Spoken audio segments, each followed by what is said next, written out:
ચાલુ. श्री गजानन महाराज की जय। श्री कृष्ण कन्हैयालाल की जय। श्री हनुमान जी महाराज की जय। श्री रामचंद्र भगवान की जय। श्री गायत्री मात की जय। ओम श्री सोमनाथ महादेव की जय। ओम श्री भारत माता की जय। श्री वंदे वेद मातरम। ओम श्री भागवत भगवान जी महाराज की जय। ओम नमो भगवते वासुदेवाय।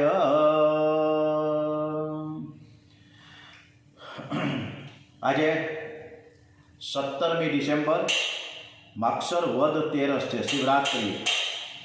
આજે શિવરાત્રિ બુધવારનો દિવસ છે। આજની કથા આપણે સરસ રીતે ભગવાનને સંભળાવીએ એવા ભાવ સાથે। ગઈકાલે ઇતિ અષ્ટમ સ્કંદ સમાપ્તમ, આપણે 8મો સ્કંદ ગઈકાલે પૂરો કર્યો। શ્રીમન નારાયણ નારાયણ નારાયણ।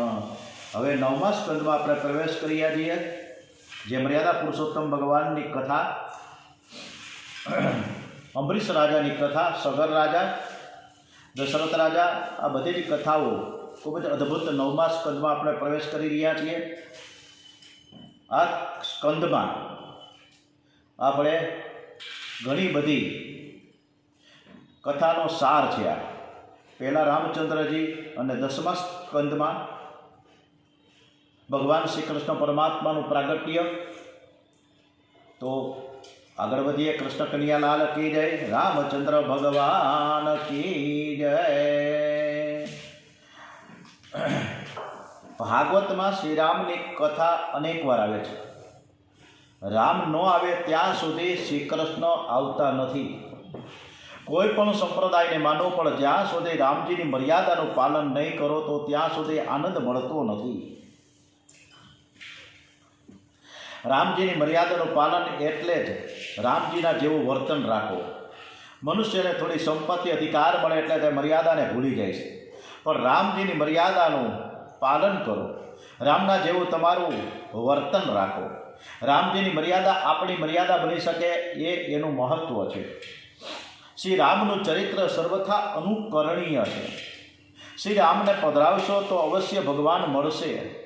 અનુકરણ શ્રી રામની લીલાનું કરવાનું છે, જ્યારે શ્રી કૃષ્ણ લીલાનું અનુકરણ કરવાનું નથી, પરંતુ તેનું શ્રવણ કરવાનું છે। શ્રી કૃષ્ણ લીલા ચિંતન કરવા માટે, ચિંતન કરી તન્મય થવા માટે છે। શ્રી રામ કરે તે કરવાનું અને શ્રી કૃષ્ણ જે કહે તે કરવાનું। શ્રી રામ છે પૂર્ણ પુરુષોત્તમ હોવા છતાં પણ મનુષ્યને આદર્શ બતાવે છે। શ્રી રામનો માતૃપ્રેમ, પિતૃપ્રેમ, બંધુ પ્રેમ, તેમનું એક પત્ની વ્રત વગેરે સઘળું જીવનમાં ઉતારવા જેવું છે। રામાયણમાં દરેક પાત્રનું એક આદર્શ ચરિત્ર છે। શ્રી રામજીનો માતા પ્રત્યેનો પ્રેમ, સીતાજીનો રામ પ્રત્યેનો પ્રેમ, ભરત તેમજ લક્ષ્મણજીનો ભાઈ પ્રત્યેનો પ્રેમ આદરણીય અને આદર પાત્ર કહી શકાય। શ્રી કૃષ્ણના ચરિત્રનું અનુકરણ કરવું હોય તો પૂતના ચરિત્રથી કરજો। તમે ઝેર પચાવ્યા પછી જ કૃષ્ણ ચરિત્રનું અનુકરણ કરજો। એ પહેલાં અનુકરણ કરવાનું આપણે આમાં સમર્થતા નથી। મારા પતિ એ જ મારા પરમેશ્વર છે। દુનિયાની કોઈ સંસ્કૃતિમાં આવો ત્યાગ જોવા નહીં મળે। રામાયણ એક અપ્રિતમ ગ્રંથ છે અને રામ કથા એ અપ્રિતમ કથા છે। આમ કરીને સીતાજીએ પણ પોતાનો સ્ત્રી ધર્મ જરૂર ને જરૂર સરસ રીતે બજાવ્યો છે।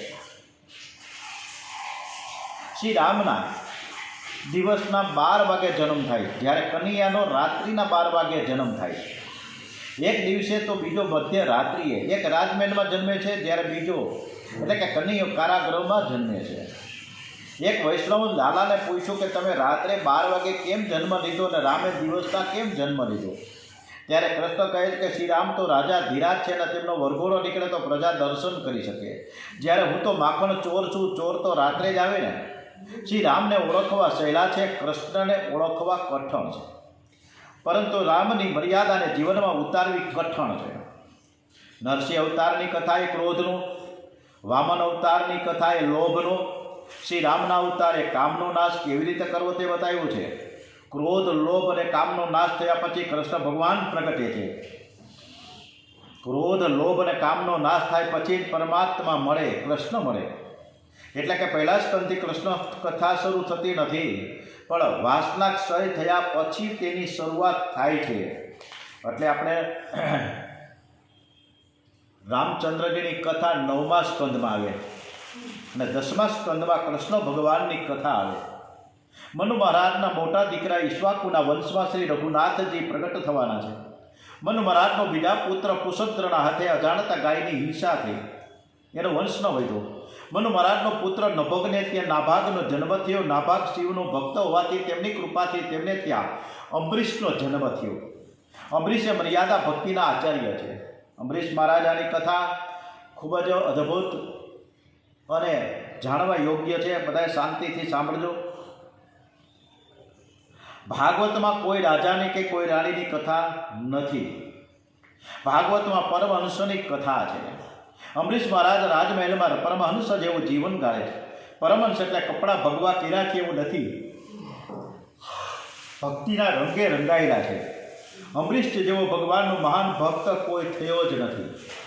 તે પોતાના સર્વ અંગોનો ઉપયોગ પરમાત્મા માટે કરે છે. એનું મન શ્રી કૃષ્ણના ચરણ કમળમાં, વાણી છે એ ભગવત ગુણોનું વર્ણન કરવામાં, હાથ છે હરિમંદિરને સાફસૂફી કરવામાં, પગ ભગવાનના મંદિરોની પગપાળા યાત્રા કરવામાં અને કાન છે ભગવાનની કથા સાંભળવામાં, આંખો મુકુંદ ભગવાનની મૂર્તિના દર્શન કરવામાં મસ્ત. ભગવત સેવામાં જે શરીરને ઘસાવે છે તેનો દેહ અભિમાન ઓછું થાય. અંબરીશ રાજાના મહેલમાં અનેક નોકરો હતા, છતાં રાજા રાણી દ્વારિકાનાથની બહુ પ્રેમથી ભાવપૂર્વક સેવા કરે છે. દ્વારિકાનાથ માલિક છે ને હું એમનો સેવક છું, એવી તેમની નિષ્ઠા છે. મંદિરમાં બુહારીની સેવા પણ જાતે જ કરે છે. ભગવાન તમને ખૂબ સંપત્તિ આપે તો તમે તમારું કામ કરવા માટે ભલે નોકર રાખો, પણ ઠાકોરજીની સેવા કરવા માટે કોઈ નોકર રાખશો નહીં. ઠાકોરજીની સેવા તમે જાતે જ કરો. જે સેવા કરે છે એને તેનું ફળ મળે છે, પણ 4 વસ્તુમાં બદલી ન થાય. ભોજનમાં ન થાય, મરણમાં ન થાય, પરણવામાં ન થાય, ને ઠાકોરજીની સેવાની બદલી નહીં ચાલે. આ 4 કામ જાતે જ કરવા પડે છે. એકવાર અંબરીશ રાજાએ શ્રી કૃષ્ણની આરાધના કરવા માટે 1 વર્ષ સુધીનું એકાદશીનું વ્રત કરવાનો નિયમ કર્યો છે. એકાદશીનું વ્રત આપણે કેવી રીતે કરવું જોઈએ, બહુ સરસ મજાનું ડોંગરેજી મહારાજે એને આલેખન કર્યું છે કે એકાદશીનું વ્રત સર્વ વ્રતોમાં શ્રેષ્ઠ છે. એનું વ્રત વિધિપૂર્વક કરવું જોઈએ. બને તો એકાદશીનું વ્રત નિર્જળા કરવું જોઈએ. જો તેમ ન થઈ શકે તો એકાદશી દૂધ ઉપર કરો, ફળ ઉપર કરો. એકાદશીના દિવસે બહુ ભૂખ લાગે તો 2-3 વાર દૂધ પીઓ. દૂધ અને ફળ ઉપર એકાદશી કરે, એને એકાદશીનું ફળ મળે. મોરિયો અને કઢી ખાય તેને કશું મળતું નથી. દાળ ભાત ખાનારને તો ખૂબ જ પાપ લાગે. એકાદશીના 2 પ્રકાર છે, નિષેધ વ્રત અને પરિપાલન વ્રત. એકાદશીનું વ્રત 3 દિવસનું હોય છે.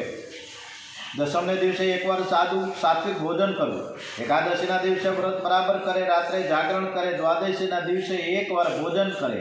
આમાં 3 દિવસના વ્રતમાં એટલી બધી શક્તિ છે કે તેનું પુણ્ય તમને 11-12 દિવસ પાપ કરતા અટકાવશે. એકાદશીના સમાન કોઈ શ્રેષ્ઠ વ્રત નથી.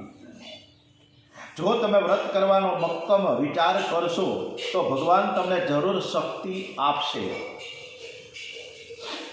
આપણા શાસ્ત્રોમાં એવું લખ્યું છે કે એકાદશીના દિવસે અન્નદાન કરવું એ મહાન પાપ ગણાય છે.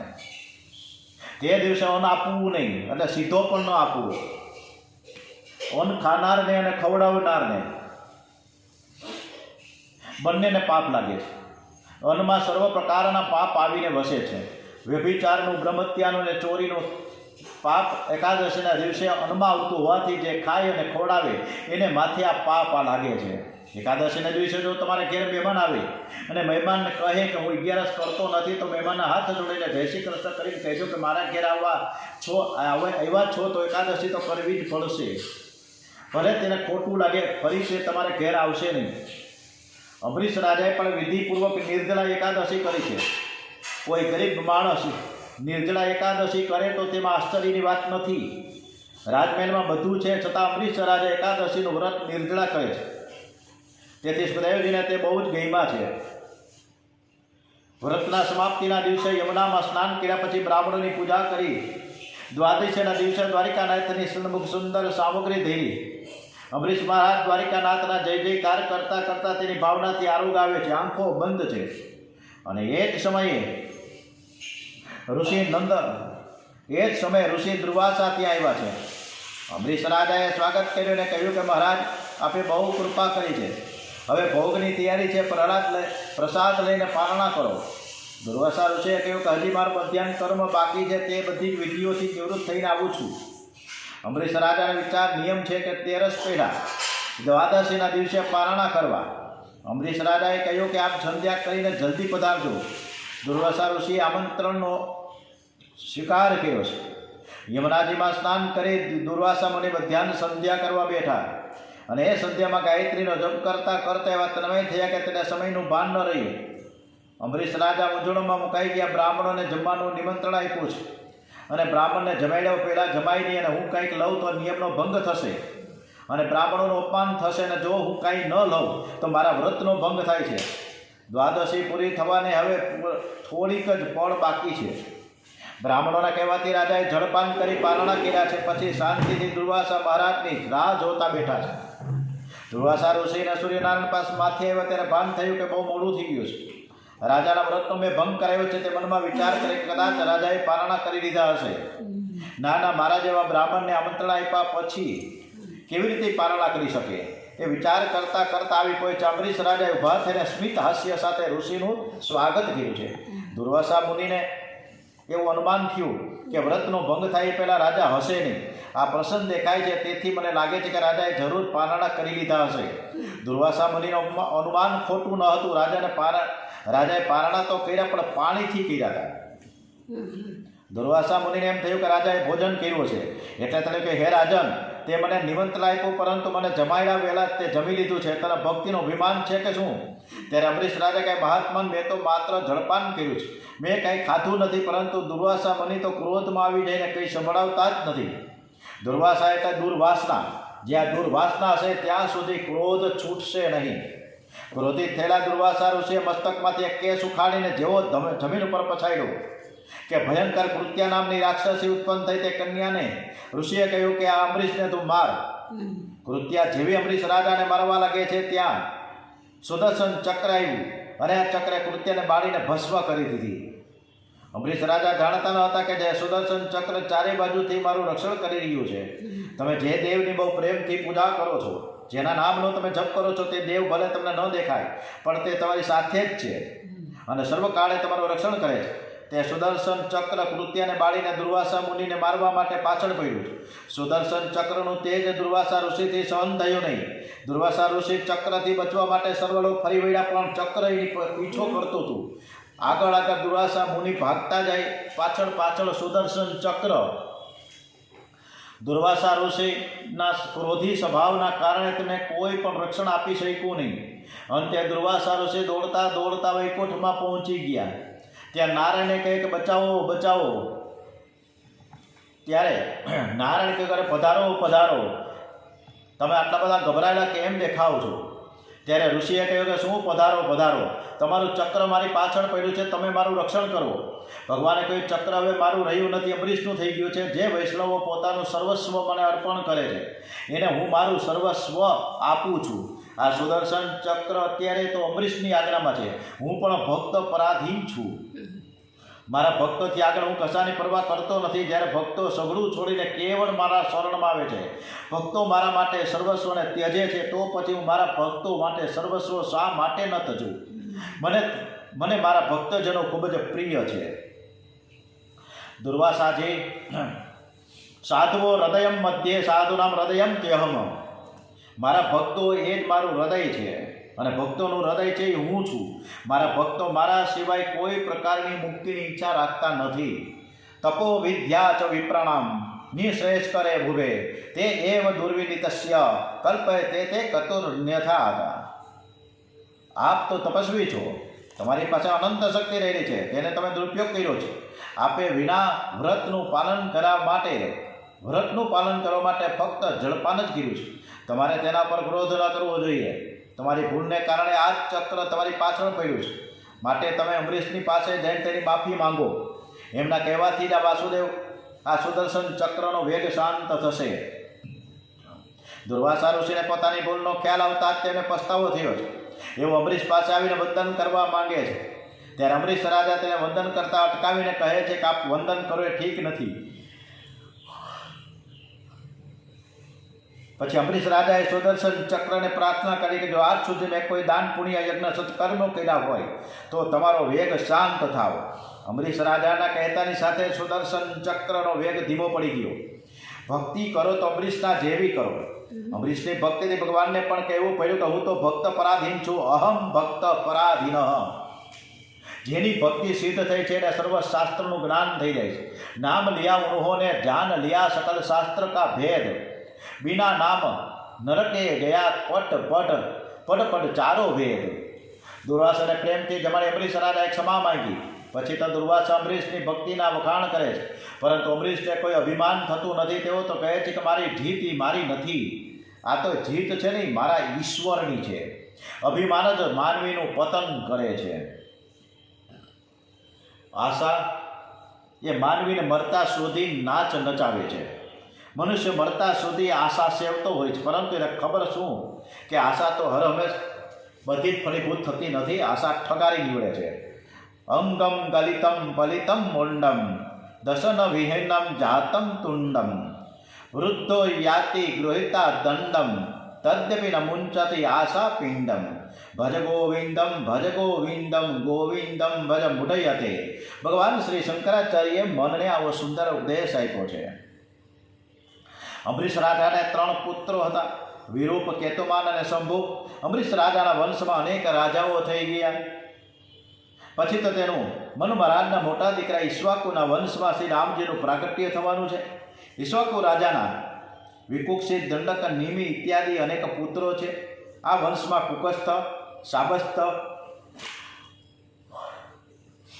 નામનો રાજા થયો. કુકસ્થના વંશમાં અનેના, પૃથુ, વિશ્વરંદ્રી, ચંદ્ર, યુનાશ્ચ, બૃહદશ્વ, ધુંધુમાર, દ્રઢાશ્વ, હર્યશ્વર, નિકુંભ, બરહણનાશ્વ, શેણજીત, ત્રસદસ્ય અને માંધાતા થયા. એમના પછી અમરીશ, શ્રી વિશ્વ યવનાશ્વ, હારિત, પુરુકુસ્ત, અનરણ્ય, હર્યશ્વ અને સત્યવ્રત થયા. સત્યવ્રતનું બીજું નામ ત્રિશંકુ. ત્રિશંકના પુત્ર હરિશ્ચંદ્ર, હરિશ્ચંદ્રના રોહિત થયા. ત્યારબાદ હરિત, ચમ, વિજય, ભરુ, ભૃગ, બાહુત થયા છે. બાહુકનો પુત્ર સગર રાજા થયો. અને હવે સગર રાજાની આપણે આવતીકાલે કથા સરસ મજાની કરીશું. શ્રી કૃષ્ણ કનૈયા લાલ કી જય. ઓમ નમો ભગવતે વાસુદેવાય. શ્રી રામ જય રામ, જય જય રામ. ઓમ નમો ભગવતે વાસુદેવાય. ઓમ શ્રી ગણપતિ મહારાજ કી જય. ઓમ શ્રી હનુમાનજી મહારાજ કી જય. કૃષ્ણ કનૈયાલાલ કી જય. ડોંગરેજી મહારાજ કી જય. શ્રી સુખદેવજી મહારાજ કી જય. ભારત માતા કી જય. ઓમ નમો ભગવતે વાસુદેવાય. ઓમ નમઃ પાર્વતી પતય. હર હર હર હર હર હર હર મહાદેવ હર.